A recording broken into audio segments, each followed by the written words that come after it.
mainly on mission side, because particularly for where I come from, Treasury, and specifically the IRS, and I think this is across the board, the mission comes first, but the balance in the mission is that they're taking risks, they're being signed off, and I really don't think the people on the business side really understand or can comprehend that sense of what the risk actually is. Their main focus is we've got to get this system up, we've got to get this out, we've got to support our customers or commanders in terms of your call. So I'll say all that to say this is that a lot of risk-based decisions are being made, and because of those decisions that are being made, we're having problems, as you well know, and yet in my opinion, there seems to be a lack of accountability, and our metrics being taken based on risk-based decisions determine what those risk-based decisions are having on impact and why they were made and what was the proper assessment was done for that given risk-based decision. Yeah, so I won't talk for any other agency, I'll talk for DoD. So am I happy with where we are in cyber basics? No. Has nothing happened? That's not true. So if we look even 5 years ago, the percentage of people using PKI within DoD to get onto systems was a whole lot less than 50. Today, that percentage is nearing 90%. Am I happy with that? No. We need to go more. But I think there's change, but I think we also have to recognize something. Like every other warfare area when it evolved, and cyber is a new area. It is absolutely a new area, and is a new area of warfare. People say, well, it's been around 20 years. Okay, that makes it relatively new. If you look back in history at the rise of air power, our movement into a nuclear posture, it took us time to get those cultures involved and to create the cultures that we have in those environments today. While I don't like the fact it's going to take some time, that's just a fact. When I look back at that, we have actually in the cyber environment made greater strides faster. The problem is in cyber, everything moves faster. So we've got to get better at that. Within DoD, we are certainly making our decisions, and more we are looking at the whole risk picture. I can tell you, and I will not, people can ask me what systems. I'm not going to name systems because we don't talk about that in public. But I can tell you that in the last 2 years, we have deferred and delayed systems coming operationally because they did not meet what we thought was the right balance between cyber risk and deployment of the mission. That's an art. It is an art. You know, you heard I come from an Army background. I started first as an Army infantry officer. The joke is they found out I could read, so they made me an intelligence officer. That's an Army joke for those of you who are in the Army. Air Force and Navy seem to enjoy it. But we studied a lot about tactics and risk. How do you make battle risk? 30 years ago when I started, there was no training on how do you make a cyber risk. Today, that's there. We are talking to commanders about how do you take the cyber risk, but it's going to take some time for that to permeate all the way through. We're doing everything we can to accelerate that, and we'll try to do better. That's the best I can tell you.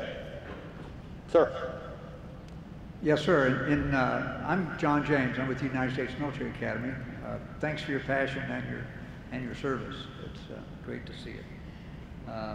Yesterday we had a speaker, Kevin Mandia. He talked about, in terms of cyber basics, that from alert to fix in 10 minutes is a good thing. So it seems to me that, as a lot of people have talked about, in terms of active defense, cyber threats are moving targets. And right now the movement is to mobile. And it seems to me that 10 minutes is at least 2 orders of magnitude too slow for a lot of the threats that are emerging in terms of endpoint protection for Internet of Things devices. So I wondered if you had any comments about this movement towards active defense and where we need to head. Well, I'll go back to my earlier comment that we have got to get more automated tools here. I mean, no doubt. I mean, that's absolutely a fact. Now, If you can respond in 10 minutes today, that's good. Is it good enough? In many cases it is, in all cases it's not. And what we really want to get to is that, like in other combat areas, we have a set of conditions.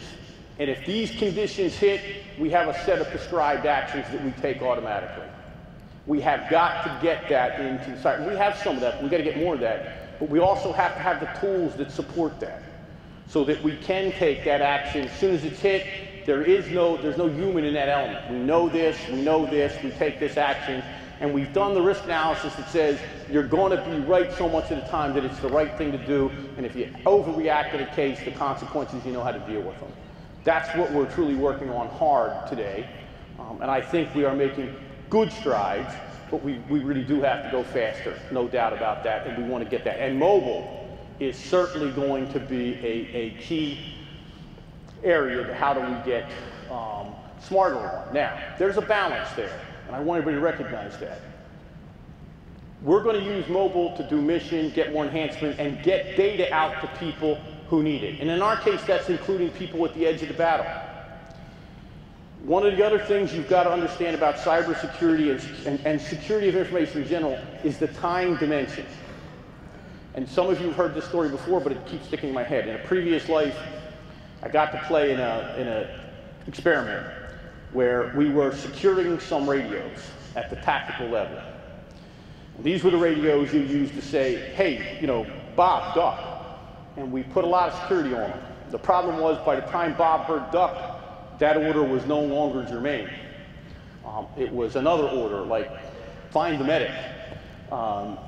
You can over-security your data, so there's a time dimension to data that we have to understand, and I will tell you, that's, I think, the next big thing we've got to look at. How long, how much do you secure, at what point the data? That's got to be part of your plan. If you're in contact, one of the things I did learn, if you're in contact with the enemy, they know where you are. That seems obvious, but sometimes we will protect data that is not really germane to protecting anymore. It's time to just get the message through. Other times, it is. So there's a dimension of time here in protection that we also have to understand. And that'll be critical as we go more mobile. Thanks. Sir, over here. Left or right? To your left. Got it. Got it. See ya. Sir, I would pose to you that many of the discussions you've had this morning are very internal to us as the United States. I would pose to you that our international partners and allies also pose significant challenges with information sharing and security. Can you discuss with us your vision for how we're going to go about partnering with our allies and different worldwide partners to bring them into the fold? All right, I will pay you after the event. I know we planted this question. This is not a vision. This is what we're doing today. So we just finished a week in Silicon Valley. The entire week, who was with me? My counterpart in the UK, whole time with us. We just got back from NATO. We're already working on a joint curriculum for cyber basics, and some of that's already out there. We started it last year. I am going to the Pacific in a couple weeks. Major thrust, I'm talking with our partners in Japan, Korea, about what we can do jointly in the cyber basics world, how we do better protection insurance, how we partner even with industry partners. I'll actually be talking to international industry when I'm there, because they provide tools to everybody and how we do that. We need to do more of that, and that is the plan. I mean, with our engagements crossed. We are going to have in September a CIO conference for selected nations that are going to come in. We're going to talk about these issues, everything from cybersecurity to mobility to how we move to the cloud, because that has security instances. Back in NATO in November to talk at our C3 event over there. Part of that discussion is already engaged in how we reach out. We'll do cyber basics with some of the countries that you think might be really interested in cyber basics right now. So that's all happening, with more coming. It is a key area. It is part of the whole thing. I think one last question, and then we got to go. Good morning, sir. I work as a systems administrator in Fort Riley, Kansas, and I think do you use PKI to get in? Yes, sir. Good. Turn the laser off. I think we've also implemented a version of the training package that you were talking about where the user gets prompted with a random question at login. However, in the threat of forcing training down their throats, for the most part, the users ignore it. They answer the question wrong on purpose. They don't take any of this training seriously, even the once-a-year annual certificate they're required to get. So I'm really curious what can be done to affect a cultural change. And I know you've talked today a little bit about chain of command involvement and top-down emphasis. But even in your reference of weapons in the military, you know, that commander is only concerned about weapon accountability because it's a career-ending property loss, not because he actually cares about that weapon and what it's going to be used for. Yeah, okay, I can't let that one go. As a previous commander, having had 10 commands, I absolutely cared about the weapon, not just for loss. And I will tell you, 99.9% of all commanders care about weapons more than just losing it. But I take your point that we're not there yet. I said at the beginning, on cyber. To me, this is a leadership issue. We've got to get the commanders educated, and they've got to push that down. Now, I'm going to cheat a little bit. Your next speaker is a commander. And you probably ought to ask him that question because I think he has an outstanding answer for that question. General Hawkins lives this every day. He is the commander of our new task force that is helping under the direction of Admiral Rogers, command and control the DODN, and I think he'll have some great comments. We've got to push that down. I will share with you that this whole culture issue, just so you know who's working this issue, we've got everybody you could think of in leadership. That includes the vice chairman, the DepSecDef, Mike Rogers, Kirk here today, all of the CIOs in the services, all of the threes. I heard what I said, the threes, the operations guys in the services and in the agencies looking at how do we press this culture down? How do we educate? It is going to take a bigger effort than we've made to accelerate the change in culture, and you'll see that. I think the other thing that has to happen is that we have to understand, we got to relate to people, what is the benefit? People are motivated by lots of things, love of country, patriotism, else, but they're also motivated when they see a clear-cut benefit to themselves. And there's positive benefit, which we want to stress. That's, you know, you'll get your mission done, you'll be safe home if you practice it. And then there are what I call the negative. It says if you don't do this, we are going to hold you accountable. And in our case, accountable can get pretty serious. We have done that. I won't go into specifics. I will tell you that there have been action taken that have certainly gotten the attention throughout the services of people who have not done cyber at command level and an individual level, have not practiced cyber basics well, and that will continue. Thank you for your time today. I appreciate it. Enjoy the rest of the conference and ask this next speaker really hard questions.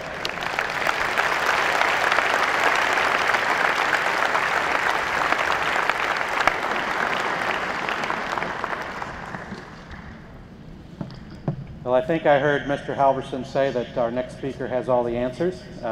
Not really. Lieutenant General Ronnie Hawkins is the Director of the Defense Information Systems Agency and Commander of Joint Force Headquarters DODN at Fort Meade, Maryland. He leads a global organization of both military and civilian personnel that oversee a global enterprise that provides direct support to the President, Chiefs of Staff, the combatant commanders, defense components, and other mission partners across the spectrum of operations. General Hawkins has been awarded the Defense Superior Service Medal, the Legion of Merit, the Bronze Star, the Defense Meritorious Service Medal, and the Meritorious Service Medal, and we are delighted to have him with us here today. General Hawkins.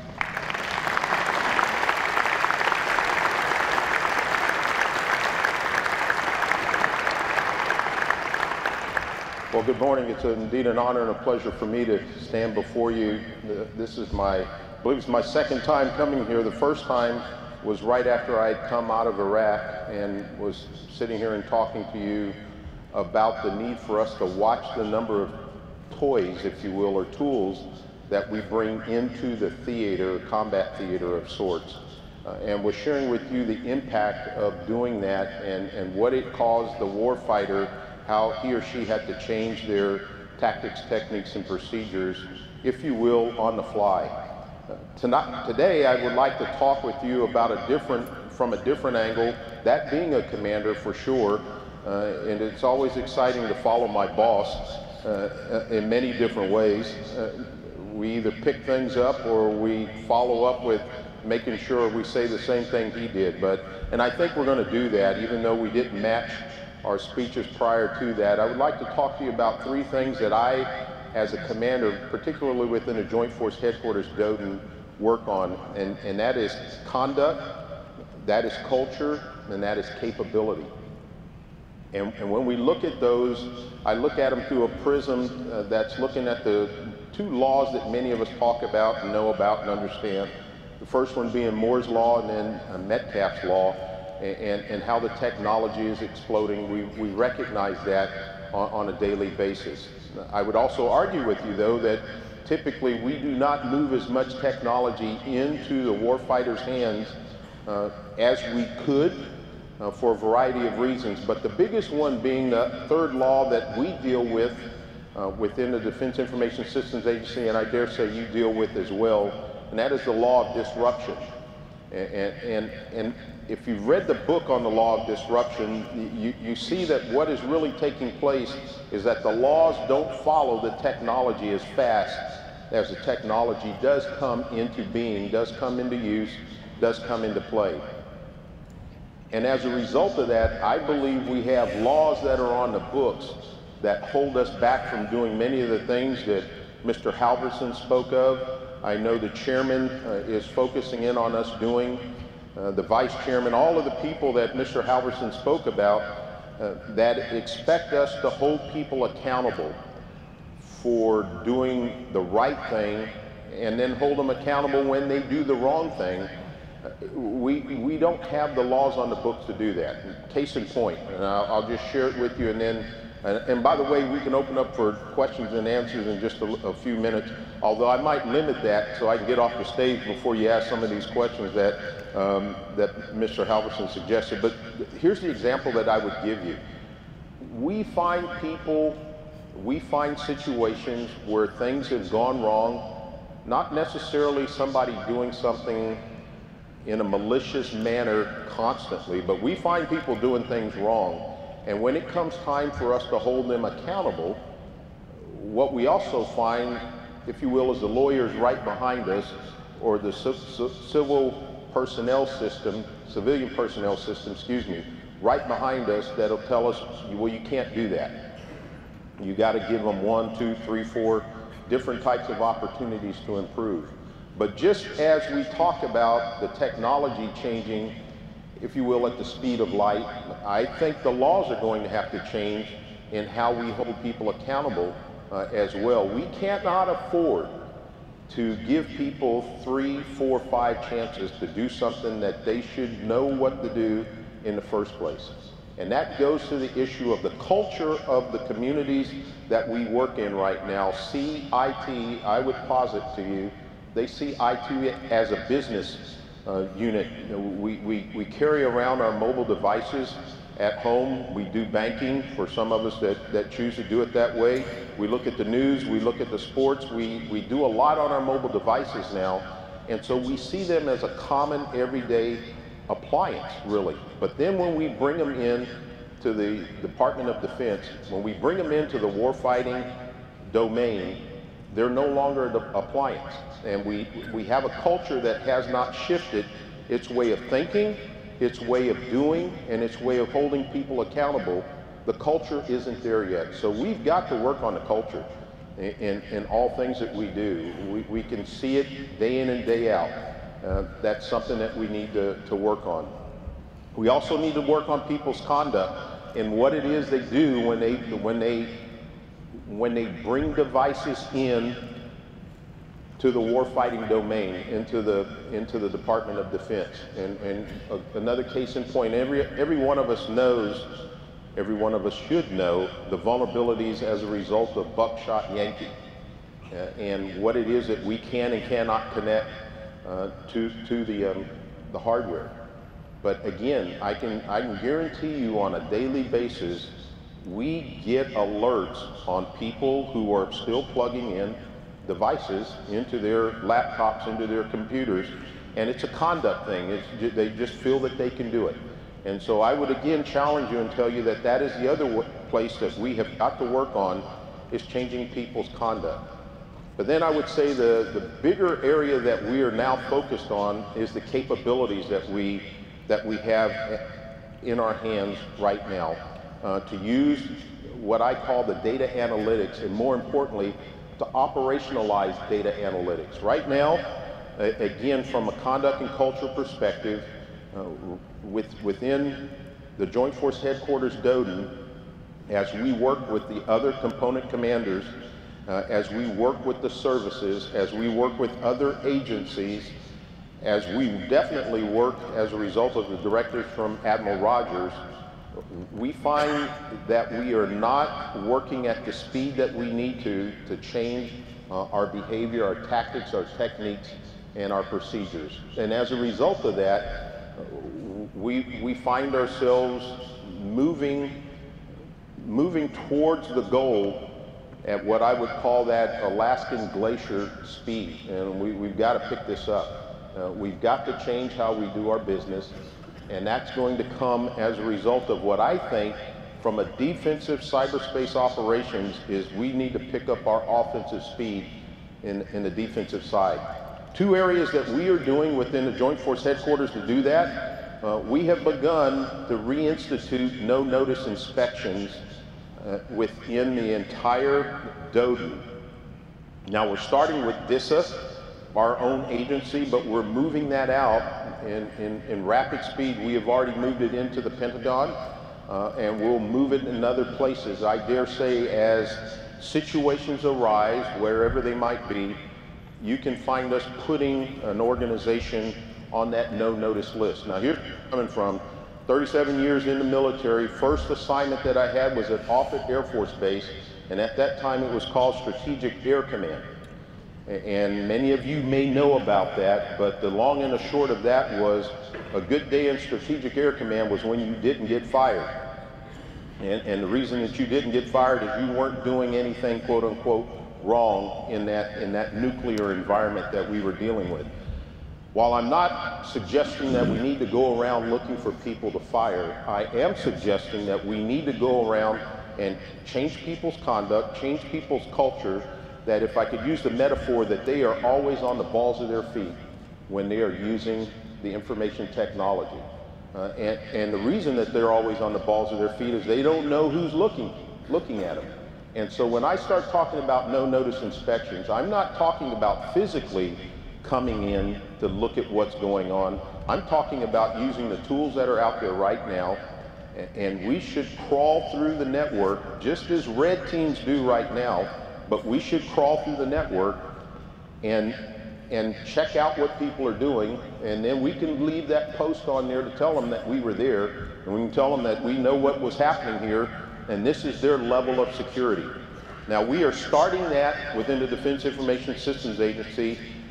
Mr. John Hickey, who is our Director for Risk Management and also our CIO, he is focused in on us doing that no-notice training on the front end. And I know there was a question that was asked just prior to my coming in that pretty much said again that one of those areas within culture and conduct that people tend to do when they go through their quote-unquote information assurance training is they just answer the question because they know nothing will happen to them. Well, I would suggest to you that that's not going to be the case, and that is no longer the case within the agency right now. You reach a certain score, to include myself, and you're going to go through remedial training, and you won't be able to get on your system until you go through that remedial training. And we are institutionalizing that within the agency. Mr. Halverson wants us to implement that throughout the Department of Defense, a large order, and it's also an expensive order. It's going to require some resources from mostly from the dollar side of the house, but also from the people side of the house to get that done. But that's where I'm going when we start talking about no-notice inspections. We need to hold people accountable such that they know that they believe that we would be looking at them no matter what the time frame might be. The other one that I would tell you is in the area of our data analytics. When we look at the data, we need to use the machine-to-machine types of efforts to decipher what is going on within cyberspace. Right now, however, we have a lot of data analytics that I will use the term as falling on the floor because we don't have it set up, the rule set set up for us to study and look at those anomalous behaviors that could be taking place within cyberspace. And then more importantly, we don't have the people trained to look for the alerts that would be coming up as a result of the data analytics going on. Now, we talk about big data, and there's no doubt we're using big data. We, being the Department of Defense, is using big data in a positive, in a good way. But I would then again say that we need to juxtapose how we do that on the defensive side on the offensive side to how we do it on the defensive side of defensive cyberspace operations, which is in the domain of the Joint Force Headquarters DODA. Now, we just stood this organization up on the 11th of January of this year. We have already had 7 as of yesterday, major incidents that we are now tracking within the Joint Force Headquarters DODA on behalf of our commander, Admiral Rogers. And I will tell you, we have run the gamut from quarantining networks to also removing networks from the DODA as a result of some of the violations and vulnerabilities that we see that have occurred.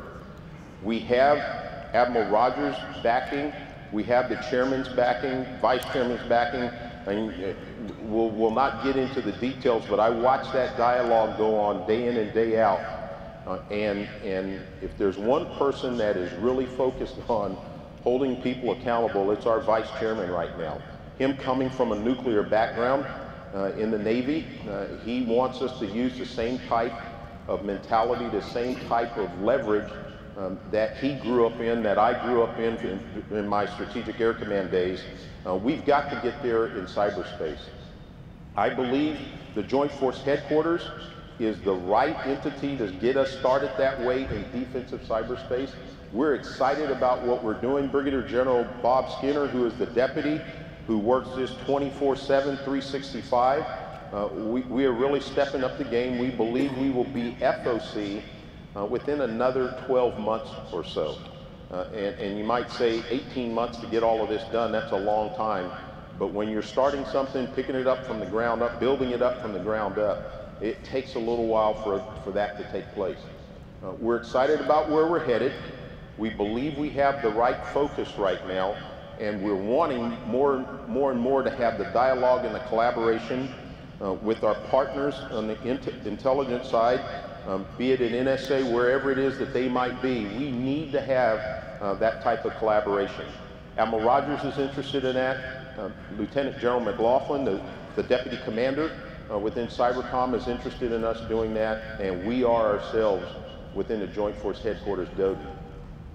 I'm about to end my career and step off, not only just step off the stage, but step out of this uniform, and will tell you that I'm still excited about where our department is going because of the people that we have doing the work and the effort, but most importantly, because of the vision that people like Mr. Halverson have, Admiral Rogers have for where we need to go. And I truly do believe that we will work this out. But I will also tell you, and the challenge is going to be in how it is that we change the laws that come as a result of this. We have been arguing about acquisition reform for more years than I can imagine or count on two hands right now. I hope we do not argue about cyberspace accountability in that same line of effort right there. Because if that happens, we're going to have something more catastrophic than what we have seen within the OPM area right now. And I only bring that up not to rub salt in the wound, because but for the grace of God, there go I. Some of the times you just wonder what's going to happen with many of the networks right now. I bring it up because as we move along, we cannot allow the culture that we currently live within to take us that long to make the changes that we need to make. And the people